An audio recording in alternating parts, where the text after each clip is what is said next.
Hello नमस्कार साथियों, स्वागत है आप सभी का एक और नई वीडियो में।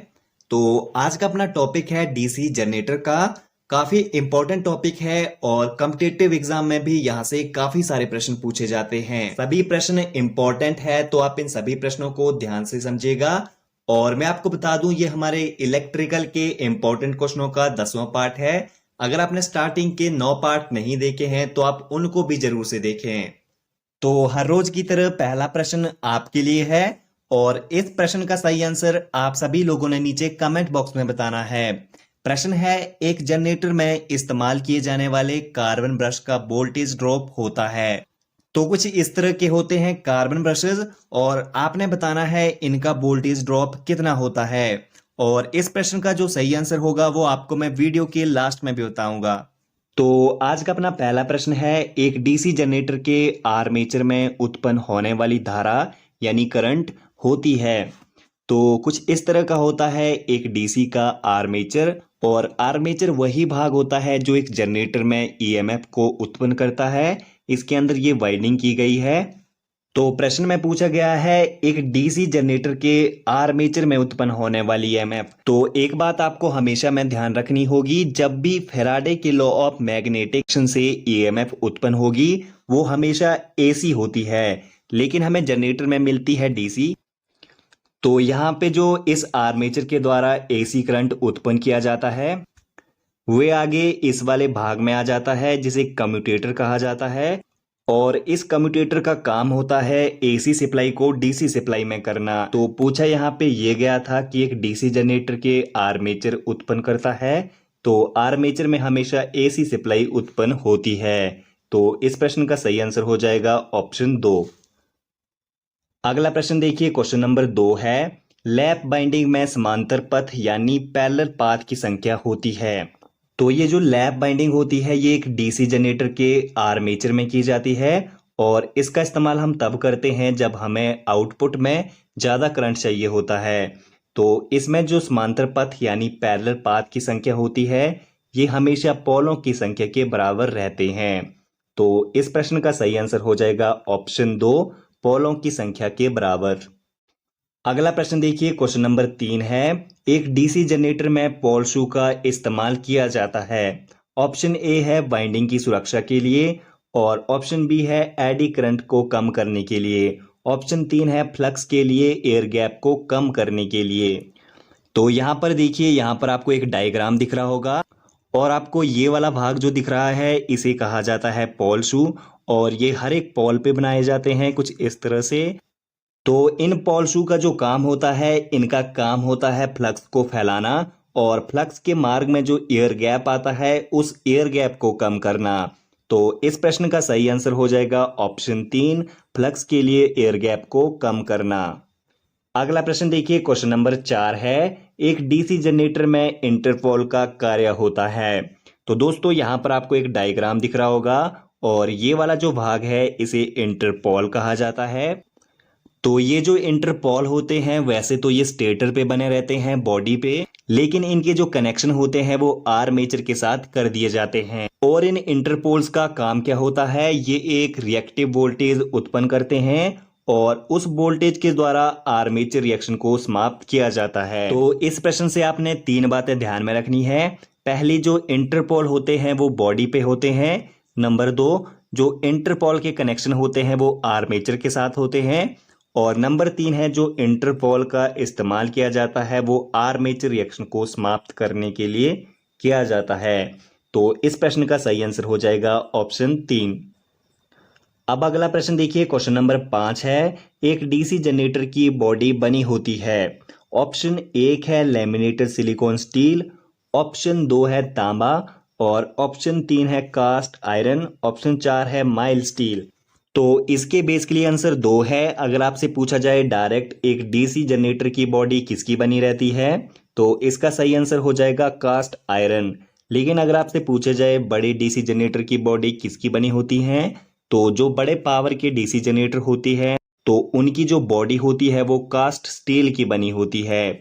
अभी डीसी जनरेटर के बारे में पूछा गया है तो इस प्रश्न का सही आंसर हो जाएगा ऑप्शन 3। अगला प्रश्न देखिए, क्वेश्चन नंबर 6 है, एक डीसी जनरेटर की रेटिंग होती है। तो एक जो डीसी जनरेटर होता है उसकी रेटिंग हमेशा किलोवाट में होती है, लेकिन जो एसी जनरेटर यानी जो सिंक्रोनस जनरेटर होगा उसकी रेटिंग हमेशा केवीए में होगी। अब ऐसा क्यों है? जो डीसी जनरेटर होता है जब हम डीसी का इस्तेमाल करते हैं तो इसमें कोई भी पावर फैक्टर नहीं होता है, लेकिन एसी में पावर फैक्टर होता है और पावर फैक्टर हमेशा लोड पे डिपेंड करता है। तो डीसी जनरेटर की जो रेटिंग होती है वो किलोवाट में होती है। तो इस प्रश्न का सही आंसर हो जाएगा ऑप्शन 2 किलोवाट। अगला प्रश्न क्वेश्चन नंबर 7 है, डीसी जनरेटर में कार्बन ब्रश निम्नलिखित में से लगाए जाते हैं। ऑप्शन 1 है एमएनए यानी मैग्नेटिक न्यूट्रल एक्सिस, और ऑप्शन बी है जीएनए यानी ज्योमेट्रिकल न्यूट्रल एक्सिस। तो अब ये एमएनए और जीएनए क्या है, ये बहुत ही इंपॉर्टेंट चीजें हैं। तो एमएनए वो भाग होता है एक मैग्नेटिक फील्ड का जहां पर मैग्नेट की डेंसिटी 0 मानी जाती है, और जीएनए में क्या होता है, जीएनए का पूरा नाम है ज्योमेट्रिकल न्यूट्रल एक्सिस। तो विद्युत का जो घनत्व होता है इलेक्ट्रिसिटी का वो ज्योमेट्रिकल न्यूट्रल एक्सिस पे 0 माना जाता है। तो कार्बन ब्रश जो होते हैं जो कुछ इस तरह के आपको देखने को मिलते हैं, जिनका हम इस्तेमाल करते हैं जनरेटर से आउटपुट प्राप्त करने के लिए, तो इनको हमेशा जीएनए यानी ज्योमेट्रिकल न्यूट्रल एक्सिस पे लगाया जाता है। तो इस प्रश्न का सही आंसर हो जाएगा ऑप्शन 2। अगला प्रश्न देखिए, क्वेश्चन नंबर 8 है, निम्नलिखित में से किस जनरेटर को आर्क वेल्डिंग के लिए इस्तेमाल में करते हैं। ऑप्शन ए है DC series generator, option B है डिफरेंशियल कंपाउंड जनरेटर। तो इसका सही आंसर है डिफरेंशियल कंपाउंड जनरेटर। और इसका इस्तेमाल क्यों किया जाता है? इस जनरेटर को जो है स्टेप डाउन ट्रांसफार्मर के नाम से भी जाना जाता है। जैसे ही लोड बढ़ता है तो इसकी जो टर्मिनल वोल्टेज होती है वो एकदम से बहुत ज्यादा कम हो जाती है। तो इस जनरेटर का हम इस्तेमाल करते हैं आर्क वेल्डिंग में, और इस प्रश्न का सही आंसर हो जाएगा ऑप्शन 2 डिफरेंशियल कंपाउंड जनरेटर। अगला प्रश्न देखिए, क्वेश्चन नंबर 9 है, एक डीसी जनरेटर में एडी करंट हानियां उत्पन्न होती हैं। ऑप्शन 1 है स्टेटर वाइंडिंग में, ऑप्शन 2 है रोटर वाइंडिंग में, और ऑप्शन 3 है कोर वाइंडिंग में।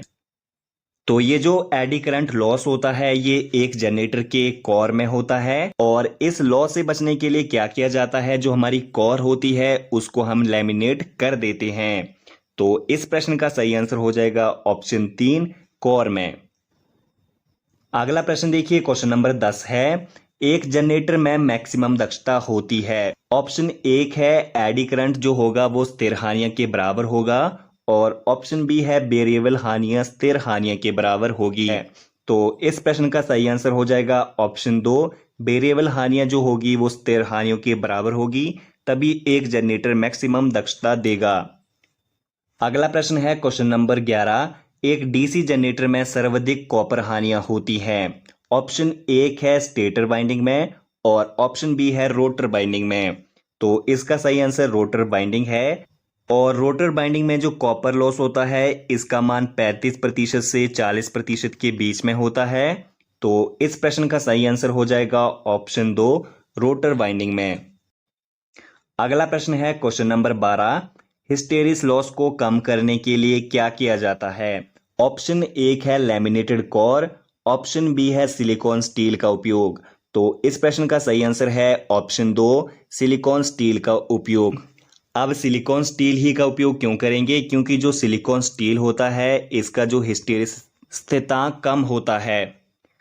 तो हिस्टेरिस लॉस को कम करने के लिए सिलिकॉन स्टील का उपयोग किया जाता है। तो इस प्रश्न का सही आंसर हो जाएगा ऑप्शन 2 सिलिकॉन स्टील का इस्तेमाल। अब ऊपर क्वेश्चन 1 में था लैमिनेटेड कोर, तो लैमिनेटेड कोर का इस्तेमाल किया जाता है एडी करंट को कम करने के लिए।